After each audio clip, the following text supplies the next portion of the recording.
চব্বিশে গণ অভ্যুত্থানের মুখে শেখ হাসিনা যখন পালিয়ে ভারতে আশ্রয় নেয়, তখন নরেন্দ্র মোদী সরকারের সাথে বাংলাদেশের যে টানাপোড়েন চলছিল এবং আহ, আনুষ্ঠানিকভাবে মৌখিকভাবে শেখ হাসিনাকে চেয়ে বাংলাদেশের বিচারে মুখোমুখি করার জন্য কোনো ধরনের পদক্ষেপই যখন সুযোগ হচ্ছিল না, তখন থাইল্যান্ডে অনুষ্ঠিত বিমস্টেকে ডক্টর মোহাম্মদ ইউনূসের সাথে নরেন্দ্র মোদীর প্রথম সাক্ষাৎকারে তিনি খোলামেলাভাবে সেটা জানিয়ে দিলেন যে, দেখো, বাংলাদেশে গণহত্যা বিচারের জন্য শেখ হাসিনাকে ফেরত দাও, আমরা তার বিচার করব।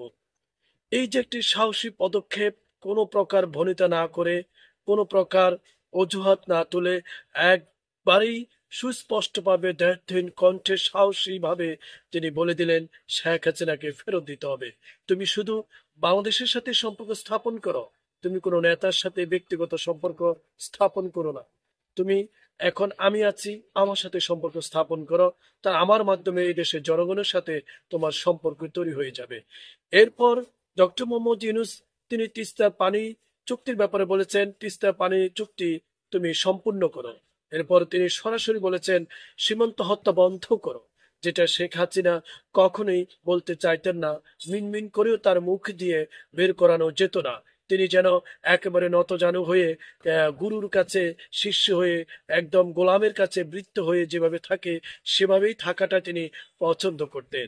কিন্তু বাংলাদেশের ডক্টর মোহাম্মদ ইউনূস সম্মান এবং মর্যাদার ভিত্তিতে তিনি তার প্রথম বৈঠকে একেবারে পয়েন্ট টু পয়েন্ট ধরে ধরে বাংলাদেশের প্রয়োজনীয় যে চাওয়া পাওয়াগুলো ছিল সেগুলো 20 থেকে 25 মিনিটের আলোচনার মাধ্যমে তিনি নরেন্দ্র মোদীকে জানিয়ে দিলেন।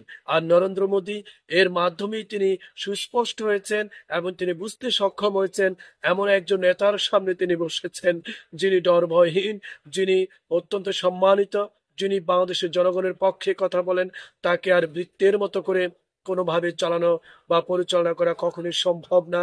তাকে তার মর্যাদার ভিত্তিতেই তার সাথে আলোচনা করেই সম্পর্ক স্থাপন করতে হবে, বাণিজ্য সম্পর্ক স্থাপন করতে হবে। দুই দেশের যে আন্তঃনদীর যে সমস্যা আছে সেগুলি সমস্যার সমাধান করতে হবে। এখন স্বৈরাচার শেখ হাসিনা গণহত্যা বিচারের জন্য তাকে বাংলাদেশে পাঠাতে হবে।